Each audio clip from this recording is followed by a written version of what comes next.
Hello everybody, it's Dave Neal, stand-up comic and host of Bachelor Nation News. In this video, we have Michael responding to the backlash he received from the internet, finding out he not only broke up with Danielle, he did it after she had to do an egg retrieval.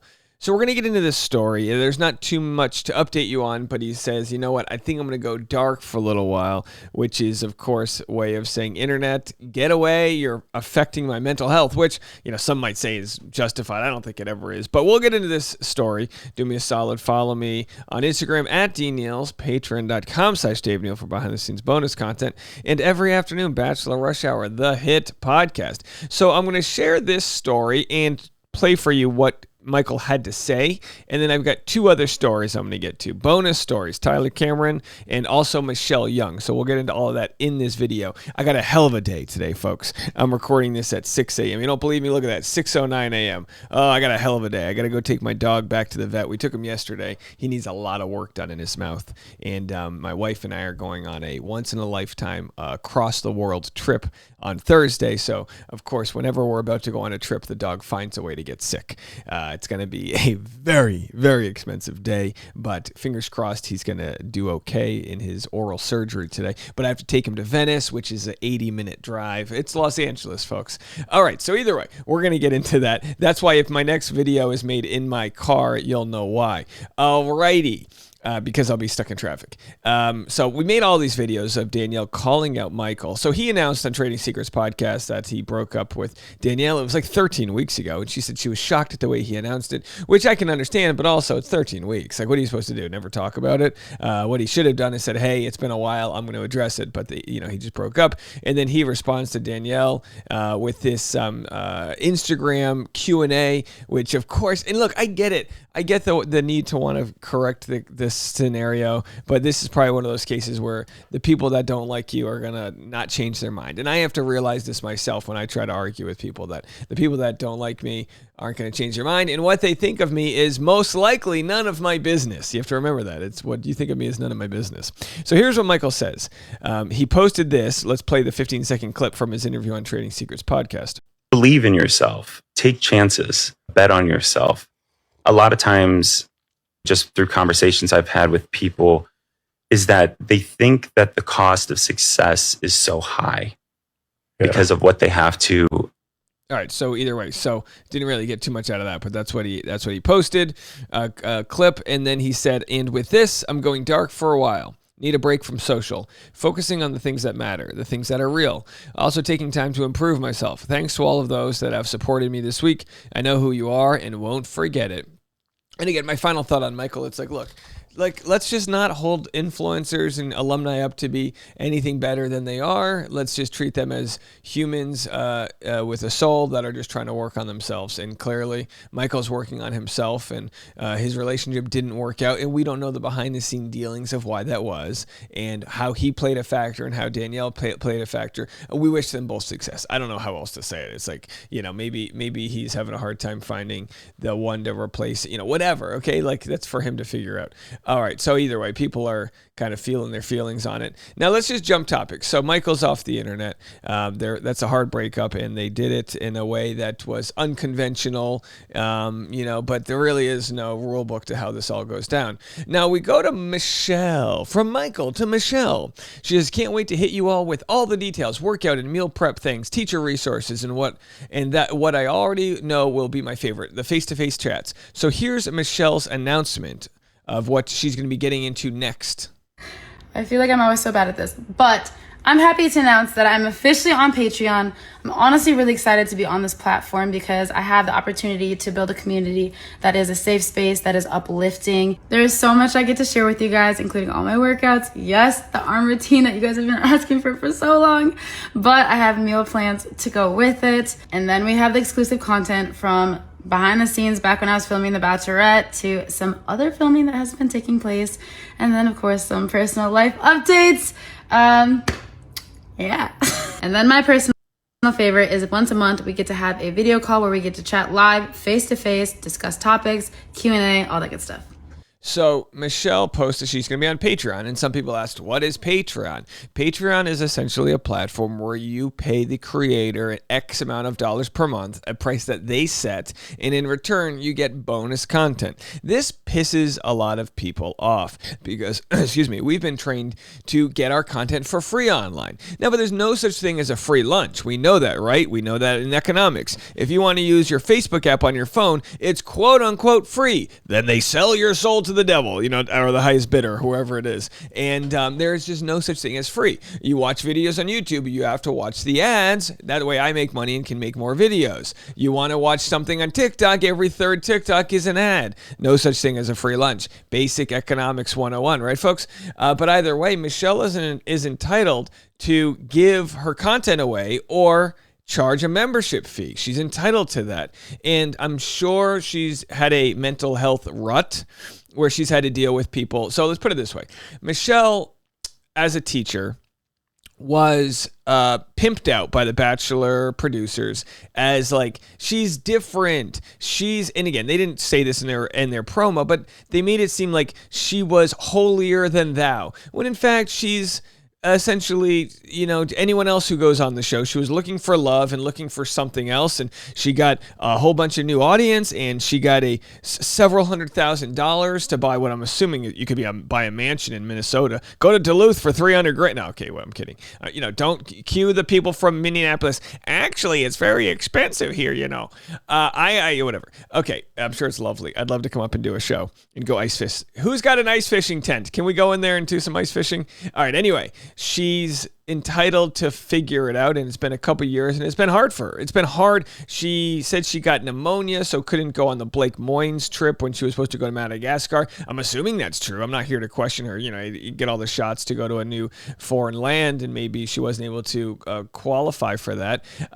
But I always cite this book, The Law of Divine Compensation, right here. It's a book by Marianne Williamson. It's an old book. It's been around for a while, on work, money, and miracles. And I'm one to kind of question grifting when it comes to people using God to sell whatever ideology they want to sell, because in most cases I think it's damning to people. But Marianne here talks primarily about the high frequency of love and how when you do what you love, it doesn't feel like work. We all know that cliche. But she talks about how finding your passion can lead to an abundance in this world, one of which you wouldn't even be prepared for.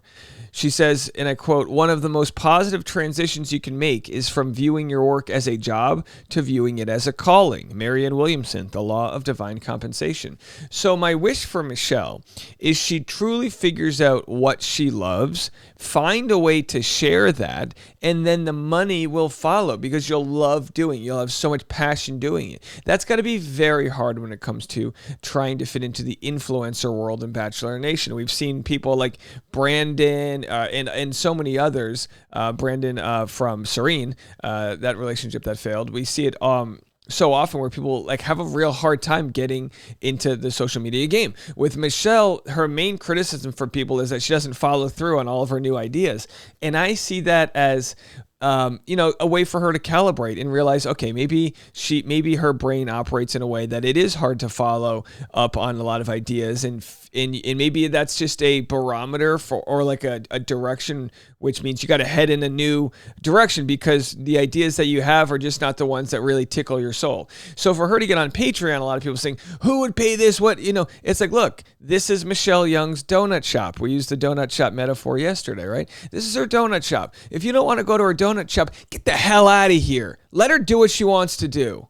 And if she wants to charge $5 a month to teach people how to do bicep curls, then so freaking be it. Let her exist in that way. I'm sure she'd rather charge $5 a month for 1,000 people, we'll see how many people join, than give things away for free on her Instagram and have to deal with what can become a real bullying situation from people online who think she should have been something else and should have treated her ex a different way and this and that. It's nonstop. So, just to relate it to me personally, yesterday, you guys know me. Look, I'm up at 6 fucking a.m., right? I'm going to be making content all day long. I'm going to be doing all these other things. No one cry for me. I do this because I truly enjoy connecting with the audience, and the paycheck's pretty good. And in some videos I have more fun than others, but I find a way to dance. Right? So the other day I was, I'd mentioned having a Tesla, and people took it as if I was some hoity-toity, super rich content creator who bought a Tesla. And it's like, do they not remember? And I said this to my wife, how funny it is, how quickly we forget. You spend 10 years. I was in the Screen Actors Guild for over a decade. I worked multiple different minimum wage jobs. I drove Uber at night with young people vomiting in my back seat, people throwing shit at me, harassing me. I've done all of that. I used to, in my side job that I was getting paid minimum wage plus tips, during my lunch break, I'd be sitting alone in a random cafe somewhere, editing projects and working on side things so that I too could pursue the things that I love. And I did it with so much passion because I love doing what I do. And then people go, oh, so you're just one of these things, you make all your money gossiping. And it's like, look, it doesn't get to me. That's the wrong way to get under my skin. But I still like to use that as content to bring to people to say, keep pursuing something you love. I made this video yesterday on my Instagram, which explains how I figured out how I could afford buying this Tesla as an upgrade for me, as a business investment, so that I can drive to my stand-up shows in a supreme vehicle and listen to great music. And more importantly, I bought basically a mobile podcasting studio. Have a listen. So I bought this Tesla 2 months ago, kind of as an investment for my business, which is content creating, stand-up comedy. And my previous car was a 2004 Toyota. My idea was, well, I can make content on YouTube. It's monetized. If I make enough content in the Tesla, it'll pay for itself. That was the goal. And after 2 months, I can tell you it's essentially breaking even, which I think is really cool. I spend $850 a month on the car. A lot. On a loan. It's a tax write-off. I get the federal rebate on that. And I pay probably $150 a month in insurance. So about $1,000 a month. That's what I'm making off of my interviews, maybe a little extra change. And then I get to drive it to all my fun shows. So I guess that's just a good example of taking a business risk. All right, so anyway, you can see my beautiful wife wolfing down tacos last night. That was while we were waiting for the dog at the vet. He's going back today. And by the way, the Tesla has dog mode, which means he can sit in the back and have the air flowing on him. He absolutely loves that car. But the point was not to rub in, oh, things are successful. The point is to say, follow what you love. And the way the internet works, it's this blind algorithm. You never know. But if you keep doing what you love and keep attracting a fan base, soon you'll build a critical mass where you kind of reach a bigger and larger audience. And Michelle Young was gifted this large audience. And so many people like Michael, and they come off the show and they're gifted this large audience. What are you going to do with the audience? And Michelle's obviously still trying to figure that out. But don't take it as a failure. Just take it as redirecting towards your course.